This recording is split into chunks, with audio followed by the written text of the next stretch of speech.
আসসালামু আলাইকুম। Channel I সংবাদের এখনকার আয়োজনে সবাইকে স্বাগত জানাচ্ছি সৈয়দা তারানা তাবাসসুম। বিস্তারিত সংবাদের শুরুতেই জানিয়ে দিচ্ছি ফ্রেশ ড্রিঙ্কিং ওয়াটার সংবাদ শিরোনাম। শীতে করোনা বাড়তে পারে বলে সতর্ক করলেন প্রধানমন্ত্রী। সবাইকে কঠোরভাবে স্বাস্থ্যবিধি মানার পরামর্শ। 12 থেকে 17 বছর বয়সী স্কুল শিক্ষার্থীদের টিকাদান শুরু 1 নভেম্বর। সারা দেশে বিশেষ কর্মসূচির দ্বিতীয় ডোজ শুরু। 2 মাসের মধ্যে সব ই-কমার্স প্রতিষ্ঠানকে নিবন্ধনে প্রধানমন্ত্রীর নির্দেশনা, গোয়েন্দা নজরদারি বাড়ানোর তাগিদ। পাটুরিয়ায় ফেরি ডুবির ঘটনায় দ্বিতীয় দিনের অভিযানে ফায়ার সার্ভিস সহ উদ্ধারকারীরা, তদন্ত কমিটির কাজ শুরু।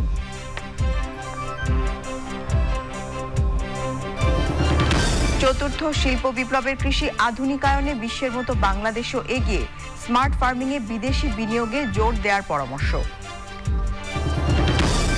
এবং টি-20 বিশ্বকাপে শুক্রবার ওয়েস্ট ইন্ডিজের বিপক্ষে মাঠে নামছে বাংলাদেশ। টুর্নামেন্টে ঘুরে দাঁড়াতে টিম টাইগার্সের প্রস্তুতি।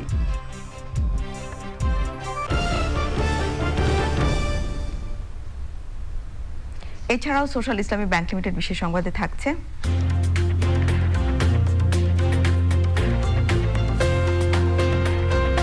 টিচিং অ্যান্ড ট্রেনিং পেট হসপিটালে 10,000 পোষা প্রাণীকে চিকিৎসা দেওয়ার খবর।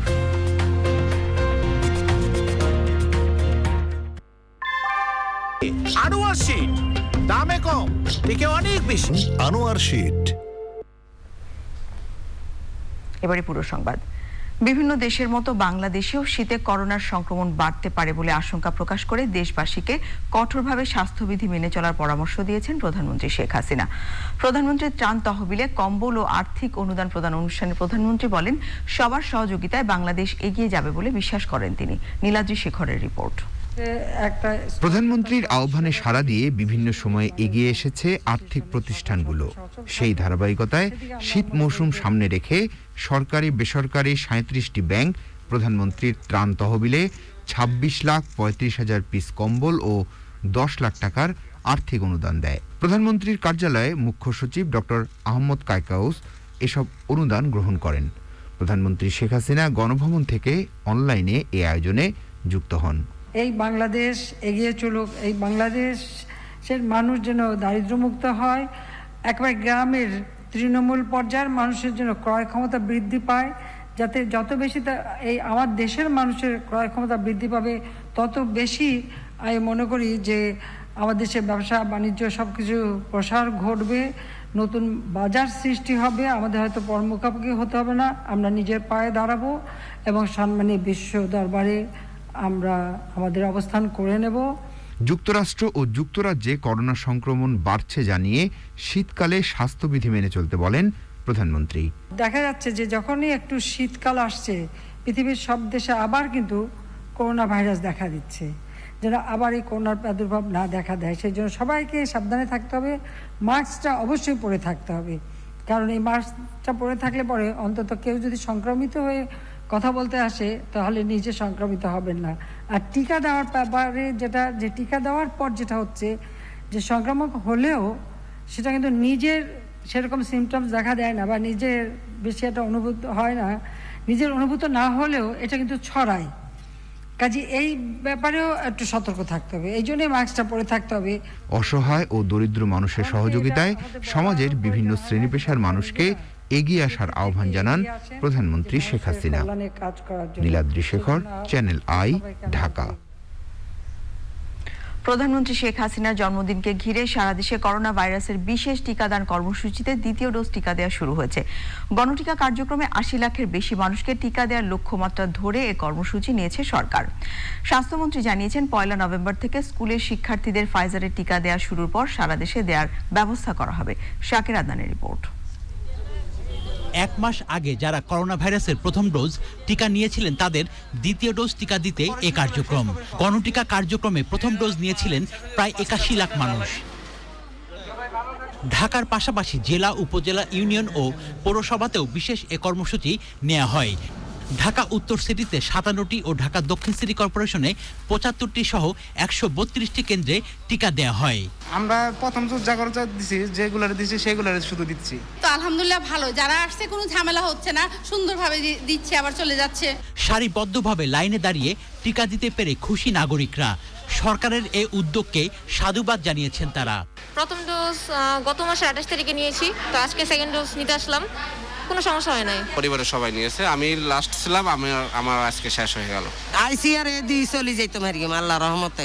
এখানের সব শৃঙ্খলা আওতাধীন আছে এবং খুব সুষ্ঠুভাবে এখানে কার্যক্রম চলতেছে আলহামদুলিল্লাহ। 12 থেকে 17 বছর বয়সের শিক্ষার্থীদের টিকা দেওয়া হবে জানিয়ে গণটিকার দ্বিতীয় ডোজ নিয়ে সাংবাদিকদের সাথে কথা বলেন স্বাস্থ্যমন্ত্রী। 1 তারিখ থেকে আমরা টিকা কার্যক্রম শুরু করতে পারবো স্কুলের ছেলে মেয়েদের, এবং সেটা আমরা ঢাকায় 12টি কেন্দ্র আমরা ঠিক করেছি। প্রত্যেকটি জেলায় টিকা দেওয়ার ব্যবস্থা নিচ্ছি। আমরা এখন যেটা হাতে নিয়েছি সেটা 40,000-এর মতো রোজ দেওয়া যাবে। আমরা একটা প্রোগ্রাম করি, যে প্রোগ্রাম যেমন ধরেন 80 লক্ষ সেকেন্ড ডোজ টিকা দেওয়া, এটাও চলমান থাকবে। যারা এদিন কোনো কারণে দ্বিতীয় ডোজ টিকা নিতে পারেননি তাদের শনিবার টিকা নেওয়ার সুযোগ থাকছে বলে জানিয়েছেন স্বাস্থ্যকর্মীরা। শাকের আদ্দান, চ্যানেল আই, ঢাকা।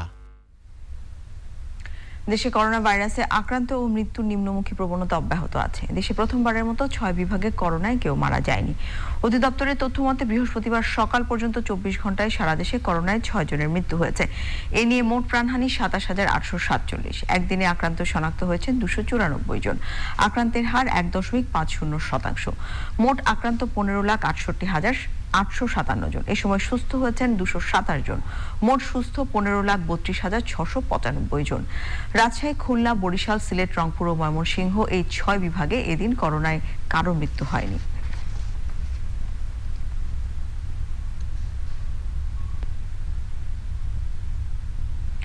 আগামী 2 মাসের মধ্যে সব ই-কমার্স প্রতিষ্ঠানকে নিবন্ধনের আওতায় নিয়ে আসার নির্দেশ দিয়েছেন প্রধানমন্ত্রী শেখ হাসিনা। মন্ত্রিসভার বৈঠক শেষে মন্ত্রিপরিষদ সচিব জানিয়েছেন 14 দিনের সাধারণ ছুটির বিধান রেখে 2022 সালের সরকারি ছুটির অনুমোদন দিয়েছে মন্ত্রিসভা। রিপোর্ট করছেন মোরসালিন বাবলা। গণভবন থেকে মন্ত্রিসভার ভার্চুয়াল সভায় সভাপতিত্ব করেন প্রধানমন্ত্রী শেখ হাসিনা। শুরুতেই মন্ত্রিসভা বৈঠকের সিদ্ধান্ত বাস্তবায়নের বিষয়ে 2021 সালে তৃতীয় ত্রৈমাসিক প্রতিবেদন উপস্থাপন করা হয়। পরে আটিয়া বন সংরক্ষণ আইন 2021 ও কপিরাইট আইন 2021-এর খসড়ার নীতিগত অনুমোদন দেয় মন্ত্রিসভা। অনির্ধারিত আলোচনায় সারা দেশের শিক্ষার্থীদের দ্রুত করোনার টিকার আওতায় নিয়ে আসার নির্দেশ দেন প্রধানমন্ত্রী। বৈঠক শেষে মন্ত্রিপরিষদ সচিব সাংবাদিকদের জানান, ই-কমার্স ব্যবসা কিভাবে পরিচালনা হবে তার একটি গাইডলাইন দ্রুত তৈরি করার নির্দেশ দিয়েছেন প্রধানমন্ত্রী। ই-ভ্যালি বা ই-কমার্স নিয়ে আলোচনা হয়েছে এবং এই বিষয়ে ওনারা প্রিসাইজ সিদ্ধান্ত নিয়ে নিয়েছেন এবং আমরাও নিজেরাও বসছিলাম। এটা ইনস্ট্রাকশন দেওয়া হয়েছে যে আগামী 2 মাসের মধ্যে একটা প্রিসাইজ প্রোগ্রাম করে যারা যারা এই জাতীয় ই-কমার্সের সাথে রিলেটেড থাকবে তাদের সবাইকে রেজিস্ট্রেশন করতে হবে এবং বাংলাদেশ ব্যাংকে তাদের একটা ডিপোজিট রাখতে হবে, যাতে কোনো রকমের কিছু হইলে সেই ডিপোজিট থেকে আপনার সবার দেওয়া যায়। আর আমাদের এফআইইউ, তারপর অন্যান্য ডিজিটাল যে আমাদের প্ল্যাটফর্ম, মানে মনিটরিং প্ল্যাটফর্মগুলি আছে এবং ইন্টেলিজেন্স, তাদেরকে ক্লিয়ার ইনস্ট্রাকশন দিয়ে দেওয়া হয়েছে, তারাও এগুলোর ক্যারেক্টার অ্যান্টিসিডেন্স সব চেক করে দেখবে যাতে কোনো ফলস কেউ করতে না পারে। মন্ত্রিপরিষদ সচিব জানান, 2022 সালে ধর্মীয় পর্বের নির্ধারিত ছুটির বাইরে সরকারি কর্মচারীরা আরও 3 দিনের ছুটি ভোগ করতে পারবেন। 2022 সালের সরকারি ছুটি এটা ছিল আপনার বিভিন্ন জাতীয় দিবস গুরুত্বপূর্ণ হিসেবে 14 দিন সাধারণ ছুটি, কিন্তু তার মধ্যে আবার 3 দিন পড়ছে আবার সাপ্তাহিক ছুটি। আর বাংলা নববর্ষ বিভিন্ন গুরুত্বপূর্ণ ধর্মীয় দিবসে 8 দিন নির্বাহী আদেশের সরকারি ছুটি, এর মধ্যে 3টি সাপ্তাহিক ছুটি। আর চট্টগ্রাম, পার্বত্য চট্টগ্রাম এলাকা এবং এর বাইরে যে নৃগোষ্ঠী আছে তাদের বিভিন্ন সামাজিক উৎসবের জন্য 2 দিনের ঐচ্ছিক ছুটি। মন্ত্রিসভার বৈঠকে ওষুধ আইন 2021 অনুমোদনের জন্য উপস্থাপন করা হলো, তা রিভিউর জন্য ফেরত পাঠিয়ে দিয়েছেন প্রধানমন্ত্রী। টোটাল হলো 22 দিন। মোরসালিন বাবলা, চ্যানেল আই, ঢাকা। পাটুরিয়া ঘাটে ফেরি ডুবির ঘটনায় দ্বিতীয় দিনের উদ্ধার কাজ সন্ধ্যা 7:30টার পর আজকের মতো স্থগিত করা হয়েছে। বুধবার আংশিক ডুবে যাওয়া ফেরি আমানত শাহ উদ্ধারে আজ সকাল 8:30টার দিকে উদ্ধার অভিযান শুরু হয়। আগামীকাল শুরু হবে তৃতীয় দিনের উদ্ধার অভিযান। ফেরি দুর্ঘটনার কারণ তদন্তে 3টি কমিটি করা হয়েছে।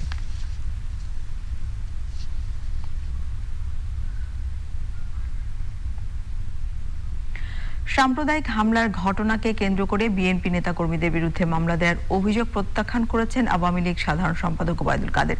তিনি বলেন, ভিডিও ফুটেজ দেখে চিহ্নিত অপরাধীদের বিরুদ্ধে ব্যবস্থা নেওয়া হচ্ছে। বিএনপি জনভোগান্তি সৃষ্টি করলে জনগণকে সাথে নিয়ে প্রতিহত করা হবে বলেও মন্তব্য করেন তিনি। দেশের 6টি জেলার সনাতন ধর্মাবলম্বীদের ওপর সাম্প্রতিক হামলার ঘটনার বিচারিক তদন্তের নির্দেশ দিয়েছেন হাইকোর্ট। চিফ মেট্রোপলিটন বা জুডিশিয়াল ম্যাজিস্ট্রেটদের তদন্ত করে 60 দিনের মধ্যে আদালতে প্রতিবেদন দাখিলের নির্দেশও দিয়েছেন আদালত। সুপ্রিম কোর্টের 2 আইনজীবীর দায়ের করা রিটের শুনানি নিয়ে 2 বিচারপতির ভার্চুয়াল বেঞ্চ এই আদেশ দেন।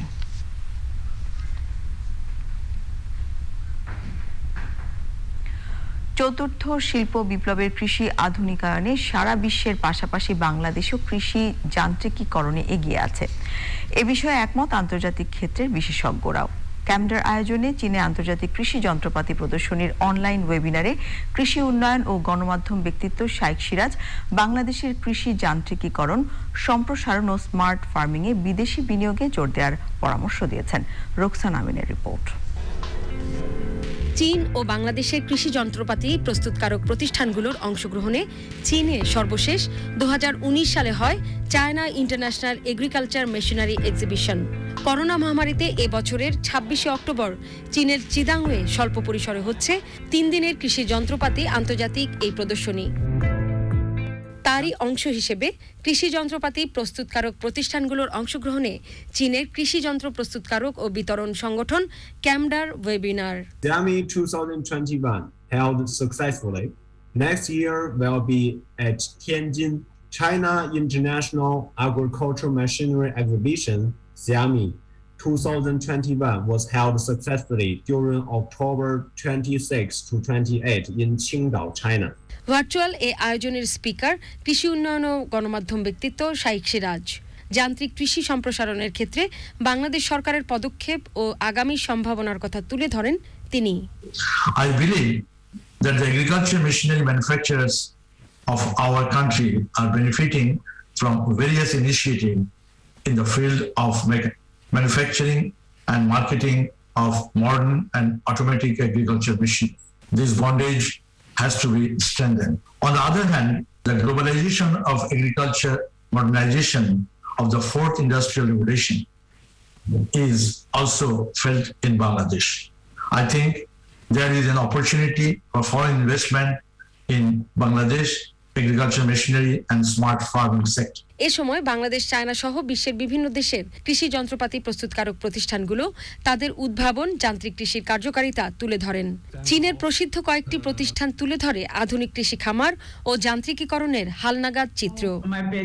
রোকসানা আমিন, চ্যানেল আই, ঢাকা। এবারে ঐক্য.com.bd আই স্পোর্টস।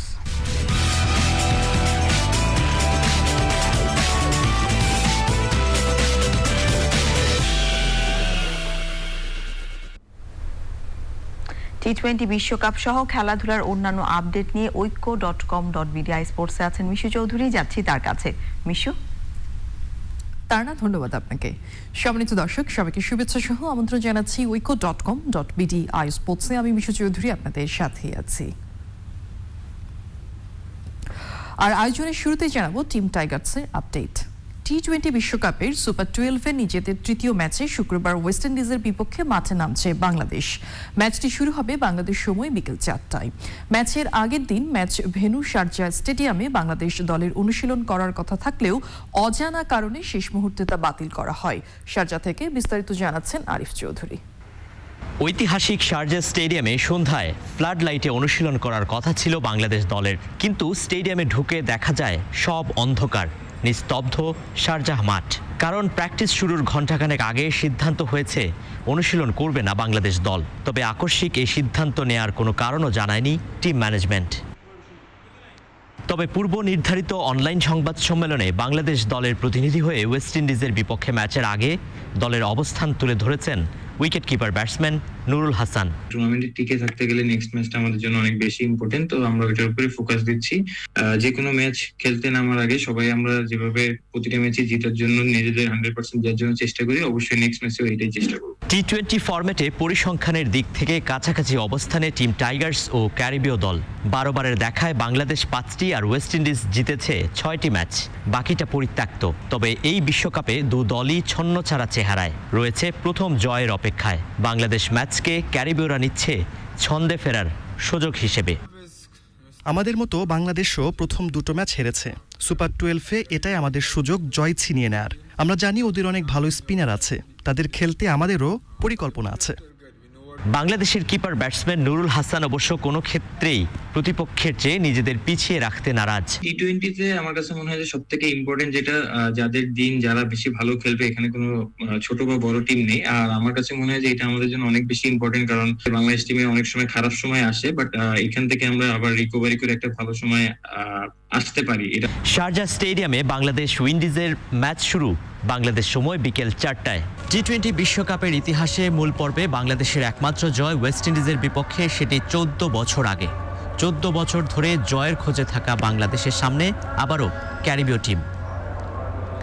তারাও বাংলাদেশের মতো রয়েছে এই বিশ্বকাপে প্রথম জয়ের অপেক্ষায়।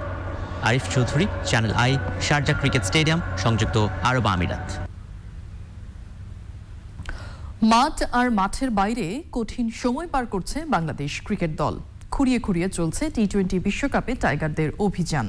ক্রমাগত হার আর ব্যাটিং বোলিং ফিল্ডিংয়ে হতাশাজনক পারফরমেন্সে সব পক্ষের কঠিন সমালোচনার মুখে পড়েছেন ক্রিকেটার, কোচিং স্টাফ এবং নির্বাচকেরা।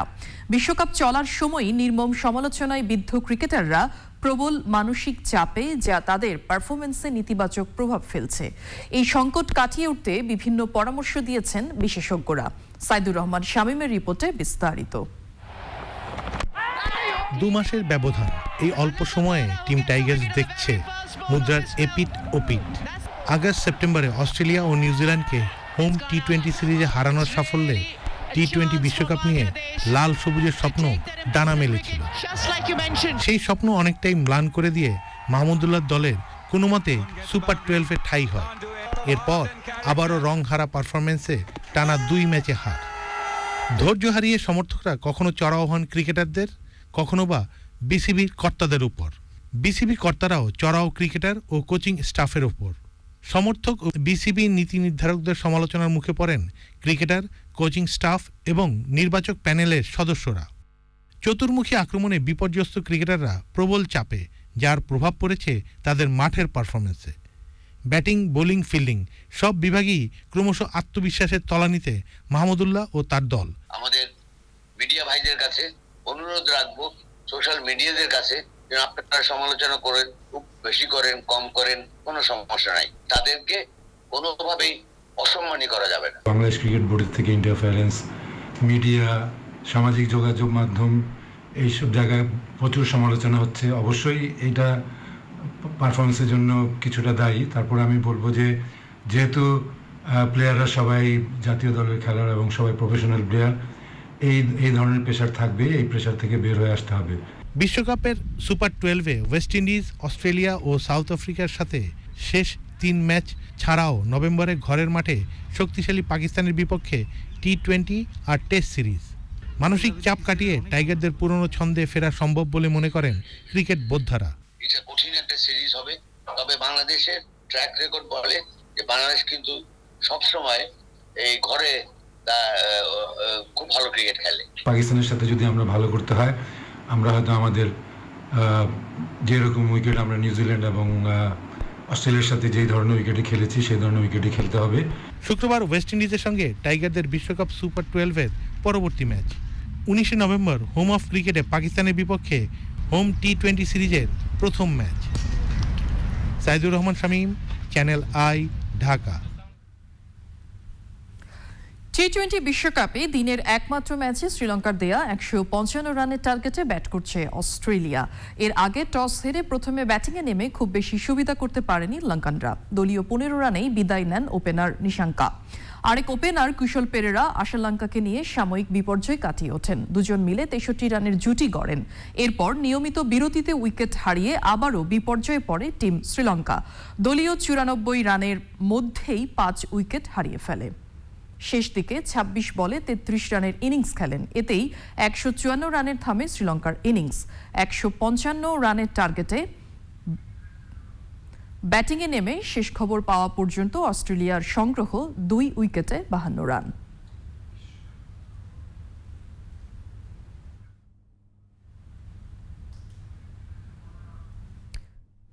শেষ খবর পাওয়া পর্যন্ত অস্ট্রেলিয়ার সংগ্রহ 2 উইকেটে 152 রান।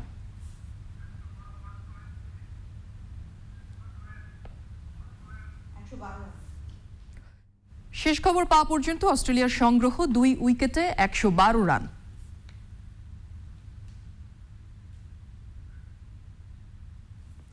জানাবো টি-20 বিশ্বকাপের মাঠের বাইরের প্রসঙ্গগুলো। বিশ্বকাপে বাংলাদেশ দলের পারফরমেন্স নিয়ে কথা বলেছেন বিশ্বসেরা অলরাউন্ডার সাকিব আল হাসানের স্ত্রী উম্মে আহমেদ শিশির। চলমান আসরে পারফরমেন্সের কারণে নানামুখী সমালোচনায় পড়েছেন বাংলাদেশের ক্রিকেটাররা। সামাজিক যোগাযোগ মাধ্যমে একটি পোস্টে ভক্তদের 2019 বিশ্বকাপের কথা মনে করিয়ে দিয়েছেন শিশির। সেই বিশ্বকাপে খারাপ করার কারণ জানতে চেয়েছেন তিনি কথিত ওপেনার এবং কথিত পেসার শব্দটি উল্লেখ করেছেন। শিশিরের পোস্টের শব্দ চয়ন নিয়ে অনেক টাইগার সমর্থক আবার প্রতিক্রিয়াও দেখিয়েছেন। ওদিকে শিশিরের এই পোস্টের পর বাংলাদেশ দলের সাবেক অধিনায়ক মাশরাফি বিন মুর্তজার ছোট ভাই মুরসালিন বিন মুর্তজা নিজের ফেসবুক অ্যাকাউন্ট থেকে আরেকটি পোস্টে লিখেছেন, কোনো কিছু নিয়ে কথা বলার আগে সে বিষয় নিয়ে পর্যাপ্ত ধারণা থাকা উচিত। অনেকে ধারণা করছেন এটি শিশিরকে উদ্দেশ্য করেই লিখেছেন মুরসালিন।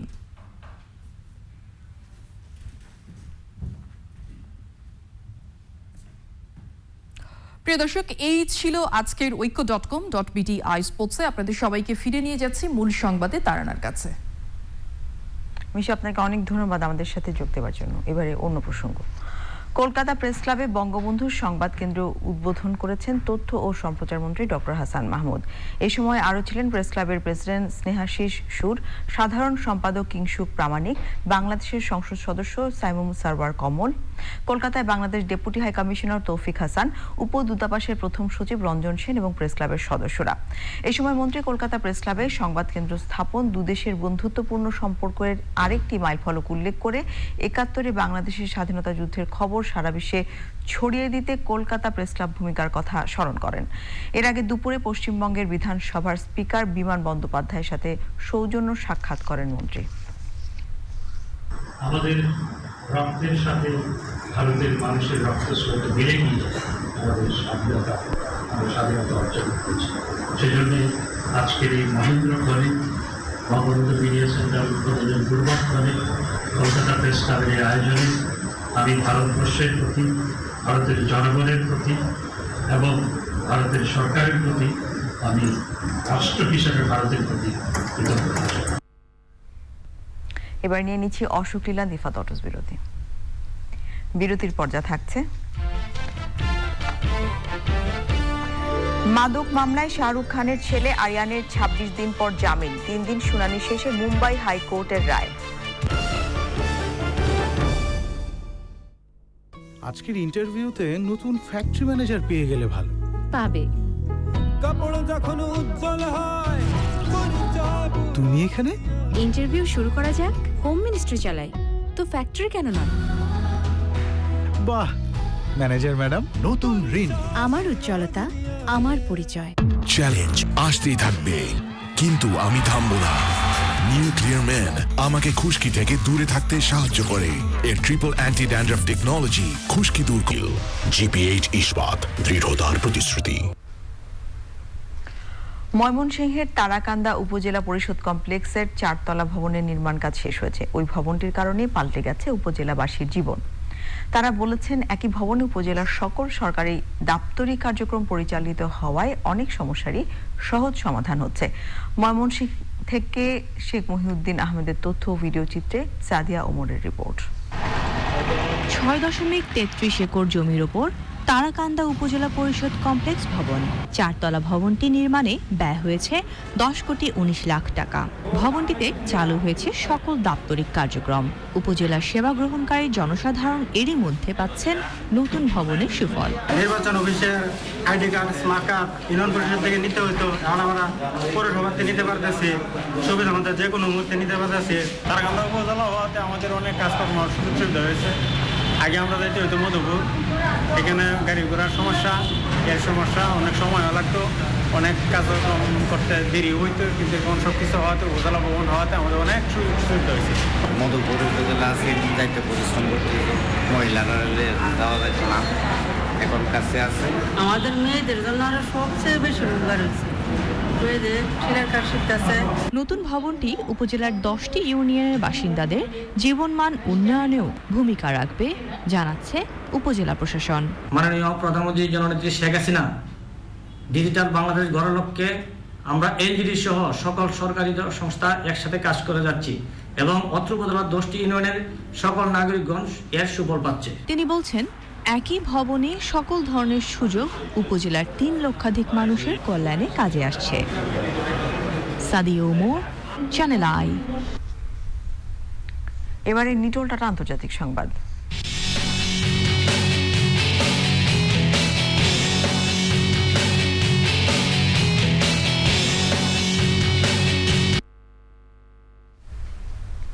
অবশেষে মাদক মামলায় জামিন পেয়েছেন বলিউড সুপারস্টার শাহরুখ খানের বড় ছেলে আরিয়ান খান।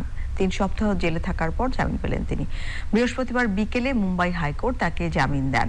এর আগে মুম্বাইয়ের বিশেষ আদালত কয়েক দফা আরিয়ানের জামিনের আবেদন খারিজ করার পর বুধবার হাইকোর্টে যান তার আইনজীবীরা। মঙ্গলবার ও বুধবার আরিয়ানের জামিনের শুনানি অসমাপ্ত ছিল।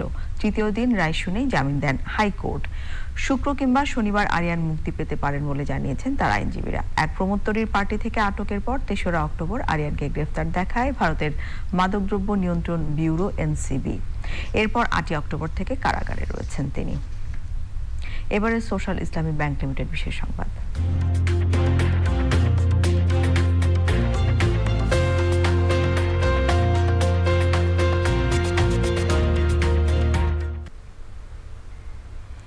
চতুর্থ বর্ষে পা রাখল পোষা প্রাণীদের চিকিৎসায় নির্মিত teaching and training pet hospital and research centre. এখন পর্যন্ত 10,000 পোষা প্রাণীকে চিকিৎসা সেবা দিয়েছে এই হাসপাতাল। চিকিৎসার মানে সন্তুষ্ট পোষা প্রাণীর চিকিৎসা নিতে আসা ব্যক্তিরা। সুলতানা হিমু জানাচ্ছেন বিস্তারিত। পোষা প্রাণীর প্রতি সহমর্মিতা আর শখের বশে আজকাল বাসাবাড়িতে পশু পাখি পালন করছেন বহু পশুপ্রেমী। তবে পোষা প্রাণীর সুষ্ঠু চিকিৎসায় বেশিরভাগ মানুষকেই বেগ পেতে হয়। প্রাণীদের এই কষ্ট লাঘবে কিছুটা স্বস্তি এনে দিয়েছে পূর্বাচলে অবস্থিত পোষা প্রাণীর হাসপাতাল teaching and training pet hospital and research centre. Chattogram veterinary ও অ্যানিমাল সায়েন্সেস বিশ্ববিদ্যালয়ের নির্মাণ করা হাসপাতালটিতে পোষা প্রাণীর চিকিৎসায় রয়েছে বায়োকেমিক্যাল অ্যানালাইজার, আল্ট্রাসোনোগ্রাফি, রেডিওলজি এবং ইমার্জেন্সি কেয়ার সহ উন্নত মানের চিকিৎসা। পুষতে পুষতে এরকমই হয়ে গেছে, সন্তানের চেয়ে বেশি। নিজের বাচ্চাকে বকা দেওয়া হয়, এদেরকে ওইটাও করা হয় না। ওকে একটু চেক আপ করাতে নিয়ে আসছে আর কি। এখানে একজন সাজেস্ট করছে যে এখানে চিকিৎসা ভালো হয়। এখানের প্রত্যেক পশুদের সেবা আছে বা ভালো অক্সিজেন বা কি করতে হবে এখানে আছে। হাসপাতাল কর্তৃপক্ষ বলছেন 3 বছরের পথ চলায় এখন পর্যন্ত প্রায় 10,000 পোষা প্রাণীর চিকিৎসা করেছেন তারা। বাংলাদেশ সরকার এটার উপর একটা প্রকল্প নিয়েছে। এখানে 10 তলা বিল্ডিং একটা হবে, তারপর এটাতে আইসিইউ থাকবে, ইনপেশেন্ট হাউস থাকবে, প্যাড বোর্ডিং থাকবে, সিটি স্ক্যানার থাকবে, সব ফ্যাসিলিটি এখানে থাকবে। জানুয়ারি থেকে শুরু করে অক্টোবর পর্যন্ত প্রায় 3500 মতো রোগী ট্রিটমেন্ট করতে সক্ষম হয়েছে। রেডিওলজিটা খুবই ইম্পর্টেন্ট ডায়াগনোসিসের জন্য, ইন্টারনাল পার্টগুলো যেটা আমরা ওভারঅল চোখে দেখতে পারবো না। বিশেষজ্ঞ চিকিৎসকদের তত্ত্বাবধানে ইন্টার্ন চিকিৎসকরাও হাসপাতালটিতে হাতে কলমে প্রশিক্ষণ নিচ্ছেন। Sultana Himu, channel I, Dhaka. এবারে অর্থনীতি সংবাদ।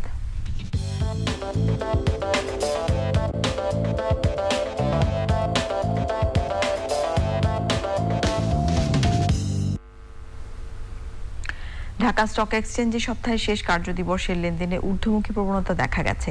আগের কার্যদিবসের চেয়ে ডিএসইএক্স সূচক 50 পয়েন্ট বেড়ে 7062 পয়েন্টে দাঁড়িয়েছে। বেড়েছে বেশিরভাগ কোম্পানির শেয়ারের দাম।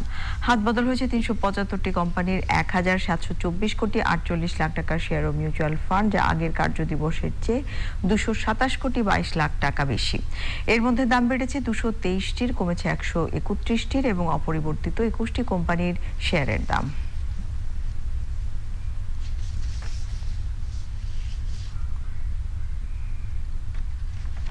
এবারে ইন্ডি ক্যাফে গ্লোবাল সিল্ক সিটি সংবাদ।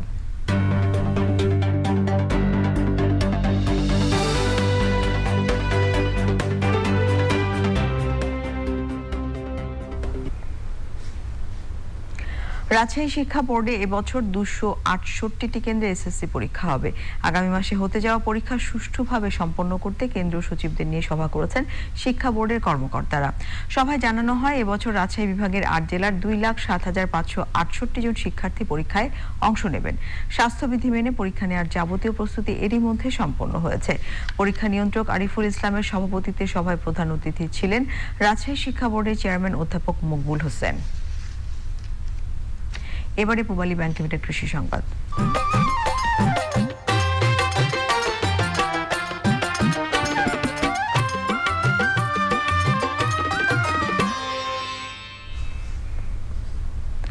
পাট বীজ উৎপাদনের স্বনির্ভরতা অর্জনের চেষ্টা চালাচ্ছে বাংলাদেশ পাট গবেষণা ইনস্টিটিউট বিজেআরআই। বিজেআরআই উপকেন্দ্র তোষা পাট 8 এর বীজ উৎপাদন প্রযুক্তির 35টি প্রদর্শনী প্লট তৈরি করে উন্নত মানের পাট বীজ উৎপাদনের কার্যক্রম শুরু করেছে। যশোর থেকে আকরামুজ্জামানের পাঠানো তথ্য ও ভিডিও চিত্রে সুদীপ্তা মাহমুদের রিপোর্ট। পাট উৎপাদনে 6 থেকে 7,000 মেট্রিক টন পাট বীজের প্রয়োজন, কিন্তু চাহিদার 85 থেকে 90% আমদানি করতে হয় ভারত থেকে। আমদানি নির্ভরতা কমাতে যশোরের মনিরামপুরের উপকেন্দ্রটিতে 35টি প্রদর্শনী প্লট তৈরি করে বিজেআরআই। সেখানে যশোর ও ঝিনাইদহের 50 জন কৃষককে বর্তমানে প্রশিক্ষণ দেয়া হচ্ছে।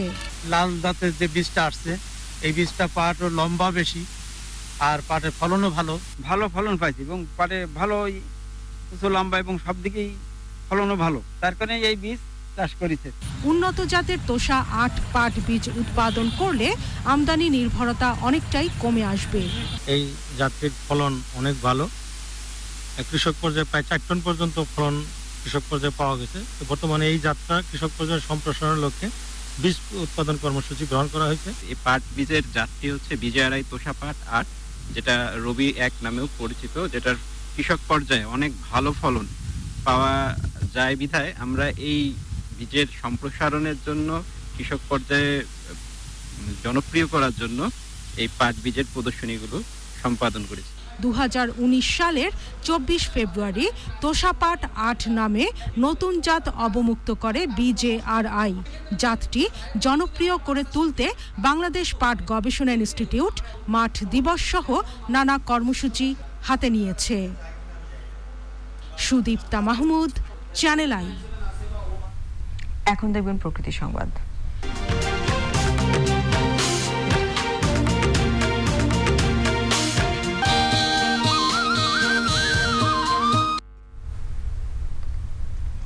চলতি বছরের 3রা থেকে 13 সেপ্টেম্বর পর্যন্ত ফ্রান্সের মার্সাইয়ে আন্তর্জাতিক প্রকৃতি ও প্রাকৃতিক সম্পদ সংরক্ষণ সংঘ IUCN ওয়ার্ল্ড কনজারভেশন কংগ্রেস হয়েছে। করোনা পরবর্তী পরিবেশ ও জীববৈচিত্র্য সংরক্ষণ এবং জলবায়ুর জরুরি অবস্থা নিয়ে প্রস্তাব পাশ হয় সম্মেলনে। শৌমিক আহমেদের রিপোর্ট। আন্তর্জাতিক প্রকৃতি ও প্রাকৃতিক সম্পদ সংরক্ষণ সংঘ IUCN ওয়ার্ল্ড কনজারভেশন কংগ্রেস উদ্বোধন করেন ফরাসি প্রেসিডেন্ট ইমানুয়েল ম্যাক্রো। 9 দিনের সম্মেলনে বাংলাদেশ সহ বিশ্বের 160টি দেশ অংশ নেন। সংস্থাটির নতুন প্রেসিডেন্ট নির্বাচিত হন আরব আমিরাতের রাজান আল মোবারক। নবনির্বাচিত প্রেসিডেন্টের সঙ্গে বৈঠক করেন প্রকৃতি ও জীবন ফাউন্ডেশনের চেয়ারম্যান মুকিত মজুমদার বাবু। বাংলাদেশ থেকে কাউন্সিলর নির্বাচিত হয়েছেন হাসনা জসিমউদ্দিন মৌদুদ। করোনা পরিস্থিতিতে বিশ্বের ক্ষতিগ্রস্ত দেশগুলোর জন্য 17 মিলিয়ন ইউরো ফান্ড ঘোষণা করা হয়। বিশ্বের অর্থনীতি পুনর্গঠনে পরিবেশ ভিত্তিক সমাধানে বরাদ্দ 10% করার পরামর্শ দেন বিশেষজ্ঞরা। 2015 সালে প্যারিস জলবায়ু চুক্তি বাস্তবায়নে তাগাদা দেওয়া হয় সম্মেলনে। মার্সেই সম্মেলনে নেওয়া সিদ্ধান্তগুলো স্কটল্যান্ডে অনুষ্ঠিত বিশ্ব জলবায়ু সম্মেলনে তুলে ধরবে IUCN। Soumik Ahmed, channel I. IUCN Marseille সম্মেলন প্রত্যাশা ও প্রাপ্তি নিয়ে বিশেষ অনুষ্ঠান দেখবেন আজ রাত 11:30 প্রকৃতি ও জীবন অনুষ্ঠানে। এবারে এক্সিম ব্যাংক বাণিজ্য সংবাদ।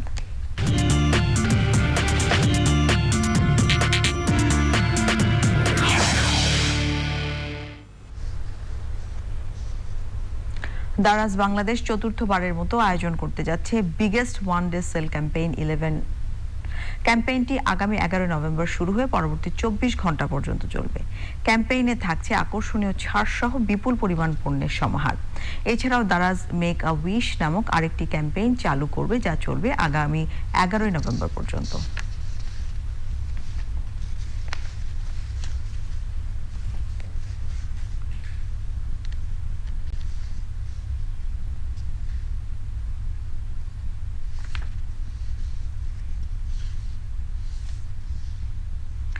চট্টগ্রামের জিএসসি কনভেনশন সেন্টারে শুরু হয়েছে 3 দিনব্যাপী মোটর ফেস্ট। দুপুরে এর উদ্বোধন করেন দৈনিক পূর্বকোণের প্রকাশক জসিমউদ্দিন চৌধুরী। উইজার্ড শোবিজের আয়োজনে উদ্বোধনী অনুষ্ঠানে উপস্থিত ছিলেন ঢাকা ব্যাংকের executive vice president Zahid Iqbal, mutual trust ব্যাংকের রিটেল ব্যাংকিং ডিভিশনের head of business Taufiqul Alam Chowdhury, Wizard শোবিজের প্রধান নির্বাহী কর্মকর্তা আরিফুজ্জামান রাসেল সহ অন্যরা।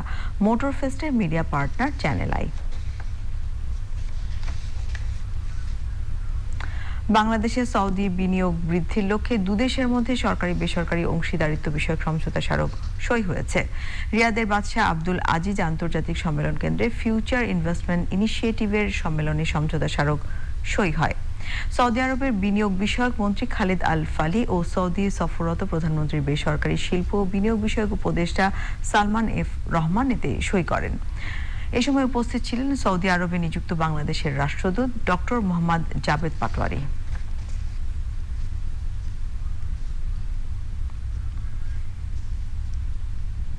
আবার নিয়ে নিচ্ছি অশোক লীলান্দ ইফাদ অটোস বিরতির পর্যায়ে থাকছে রাজধানীর একটি আবাসিক হোটেল থেকে ঢাকা বিশ্ববিদ্যালয়ের শিক্ষার্থীর মরদেহ উদ্ধার। বুধবার দুপুর থেকে নিখোঁজ ছিল ওই শিক্ষার্থী। সারাদিনের ব্যস্ততায় ত্বকের। আপনারা দেখছেন চ্যানেল আই সংবাদ। রাজধানীর একটি আবাসিক হোটেল থেকে ঢাকা বিশ্ববিদ্যালয়ের আন্তর্জাতিক সম্পর্ক বিভাগের শিক্ষার্থী আদনান সাকিবের মরদেহ উদ্ধার করা হয়েছে। ঢাকা বিশ্ববিদ্যালয়ের প্রক্টর জানিয়েছেন 2014-15 সেশনের ছাত্র আদনান 27 অক্টোবর বুধবার দুপুরে সার্জেন্ট জহুরুল হক হল থেকে বের হন এবং সন্ধ্যায় তার স্ত্রীর সাথে ফোনে কথা বলেন। এরপর থেকে তার আর কোনো খোঁজ পাওয়া না গেলে শাহবাগ থানায় সাধারণ ডায়েরি করেন তার স্ত্রী।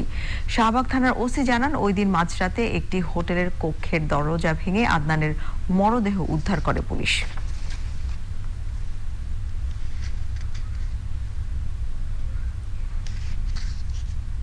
বিশ্ব শিশু দিবস ও শিশু অধিকার সপ্তাহ 2021 উপলক্ষে মাসব্যাপী নানা কর্মসূচির পুরস্কার বিতরণী ও সমাপনী অনুষ্ঠানের আয়োজন করে বাংলাদেশ শিশু কল্যাণ পরিষদ। শিশুর প্রতিভা বিকাশের সুযোগ সৃষ্টির পাশাপাশি অসাম্প্রদায়িক চেতনায় গড়ে তোলার প্রতি জোর দেন সংশ্লিষ্টরা।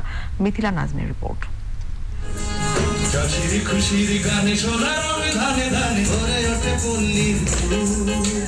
শিশুর জন্য বিনিয়োগ করি, সমৃদ্ধ বিশ্ব গড়ি, এই প্রতিপাদ্যে এবছরের 4 অক্টোবর পালিত হয় বিশ্ব শিশু দিবস। শিশুদের নাচ, গান, আবৃত্তি সহ নানামুখী প্রতিভার বিকাশে বাংলাদেশ শিশু কল্যাণ পরিষদের মাসব্যাপী নানা কর্মসূচির পুরস্কার বিতরণের আয়োজন করা হয় শিল্পকলা একাডেমিতে। রাসেল রাসেল কোথায় রাসেল, বাবার কাছে আয়, রক্ত ভেজা শরীর দেখি রাসেল কাঁদে হায়। আমি নৃত্যতে পুরস্কার পেয়েছি। আমি 5ম শ্রেণীতে পড়ি। আমি লোকনৃত্য আর সাধারণ নৃত্যতে পুরস্কার পেয়েছি। আমার নাম মৃদুস্মিতা মজুমদার আর আমি নাচে পুরস্কার পেয়েছি। স্বাভাবিক শিশুর পাশাপাশি বিশেষ চাহিদা সম্পন্ন শিশুদের প্রতি নজর দেবার কথা তুলে ধরেন সংশ্লিষ্টরা। সবচেয়ে শ্রেষ্ঠ কাজগুলি হলো শিশুদের নিয়ে কাজ করা, আর যখন তারা এই বিশেষ চাহিদা সম্পন্ন শিশুদের নিয়ে করে, এর চাইতে শ্রেষ্ঠ কাজ আর হতে পারে? 71-এর হত্যাকারী ধর্ষক, 75-এর হত্যাকারী, 2004-এর 21শে আগস্টের হত্যাকারী সেই অপশক্তি আবারও একটা হিংস্র থাবা এই সময় আমরা দেখলাম। শিশু প্রতিভা বিকাশের কাজকে ভবিষ্যতেও চালিয়ে নেয়ার প্রত্যাশার কথা জানায় সংগঠনটি। Mithila Naznin, Channel I, Dhaka. আবার নিয়ে নিচ্ছি অশোক লীলান দিফা দটস বিরতির পর্যায়ে থাকছে শ্রীলঙ্কায় 4 নেশনস কাপকে সামনে রেখে বাংলাদেশ ফুটবল দলের অনুশীলন শুরু। পুরো স্কোয়াডের যোগ দেয়া নিয়ে অপেক্ষায় নতুন কোচ। স্মার্ট মাত্র 1 চামচ ভিম স্মার্ট লিকুইড পরিষ্কার করে